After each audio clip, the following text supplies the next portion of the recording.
Dark of autumn, soft and still, your quiet voice surrounds me. Let my thoughts go where they will, ease my mind profoundly, and then my soul will sing a song, a blessed song of love eternal.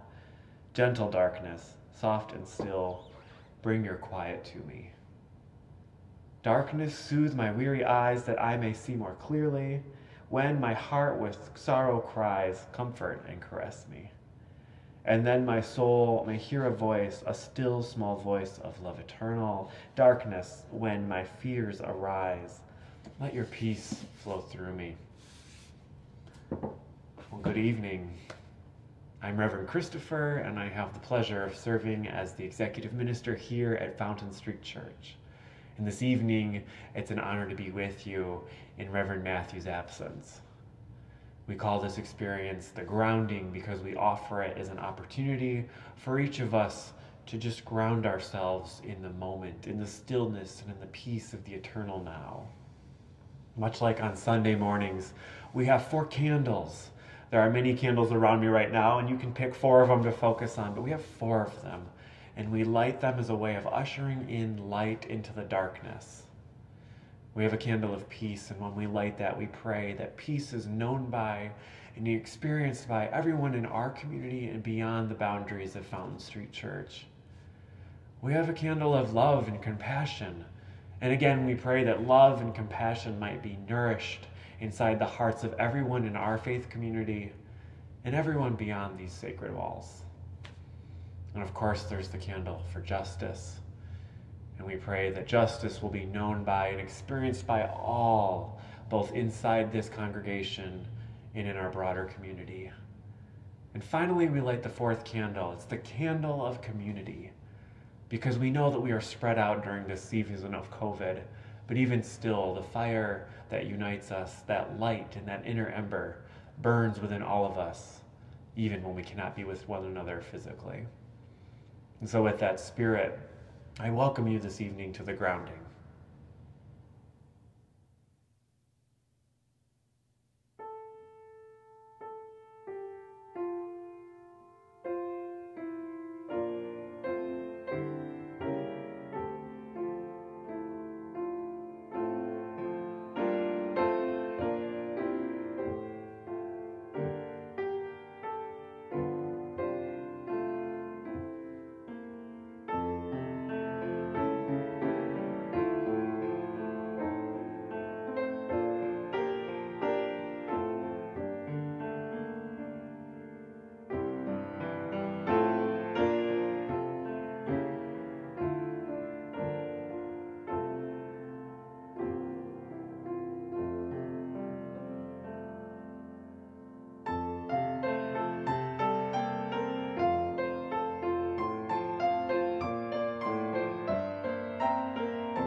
I know many of you are feeling the anxiety of the longer nights and shorter days, of a greater depth of clouds and what feels like a suffocating lack of sunshine.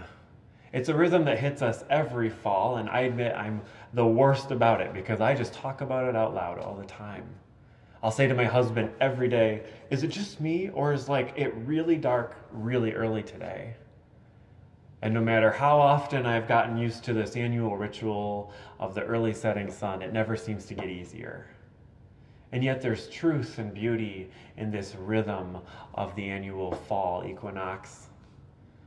I know for many of you, you've articulated to me or to our other ministers that COVID is going to make this rhythm even harder. And so today, I simply want to talk to you about a simple concept you may have heard of called Hygge. It got a lot of mainstream attention through books that were popular and, of course, different segments on talk shows. But for us here at Fountain Street Church, I think we can connect to Hygge because really it's a call to mindfulness, which is something we all desire to embody here. I read recently that there are 5 to 6 senses of Hygge. Of course, there are all the senses, the smells of it. What does it smell like? What does that feeling of embracing the darkness smell like in your home? Maybe it's stew or mulled wine or cider or something you're baking, a long, labored over loaf of bread. And what are the sights of it? The light, the candles, the early darkness outside, but the warm embrace inside. What does it taste like? What kinds of things during the winter can you bring into your life to be more mindful? Things that take longer to prepare, or things from more whole and nutritious ingredients? What does it feel like? On one hand, I lament the cold, and on the other, it feels like an embrace to put on a sweater year after year and be reminded of being held by the community around me. And of course, what does it sound like? What does it sound like when the wind is howling outside, but the stillness inside is also a cradle of safety? And then there's the sixth sense. What is that sixth sense? It's what does it feel like internally? What does it feel like and look like to be safe? It's easy to complain about the cold or the dark, but it's another to be reminded of how fortunate we are to have a place that's warm at the end of a cold day, to have a place that's well lit at the end of a dark night. And so as we enter the season of fall, I want to invite all of us to think about how we're going to mindfully embody those 6 senses and use this season as a chance to maybe practice more gratitude, or maybe practice ways of being more mindful. I promise that on my end, I'm going to think about the ways in which I can usher those 6 senses into my daily rhythms and hopefully make myself a more present and compassionate person for those around me. As we hear the readings this evening, as you look at the candles, I invite you to think about the ways in which you might have a fall with a new posture.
Autumn Lullaby.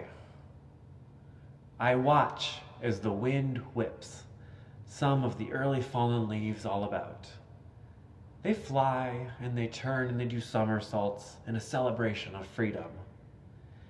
They have to let go of the old in order to embrace the new.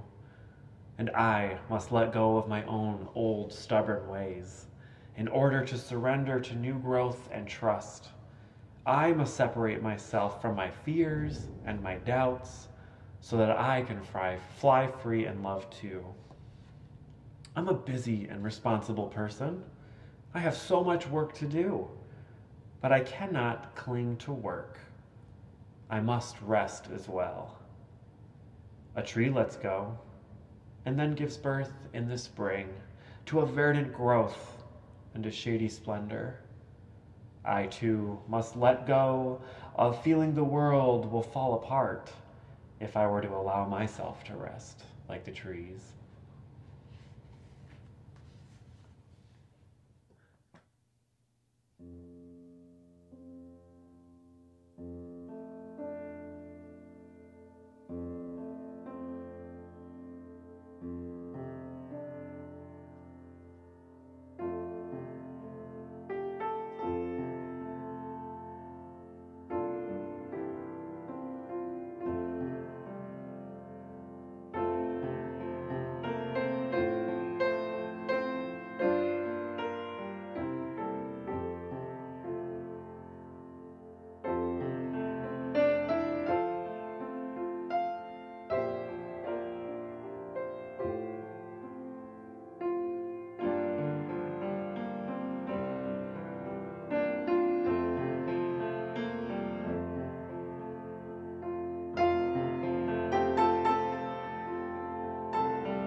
I invite all of you to hear this fall and autumnal prayer this evening as you're sending forth back into the evening night. When darkness nears and embers die, the wind in trees a distant sigh, the end of day is like a lover's voice nearby. The night draws close, a fond embrace, the heart then slows its frantic pace, and fear drifts off as a calm breath takes its place. The end of day, the passing year, the rush of time need cause no fear. We'll love the night in the mystery that's now so near. My friends, my hope and prayer and wish for all of you is that you find the embrace in the darkness this fall and this winter. And that in those moments where your own light feels like it goes out, you remember the light that has been kindled all around you here at Fountain Street Church. Until Sunday, be well and stay resilient, my friends.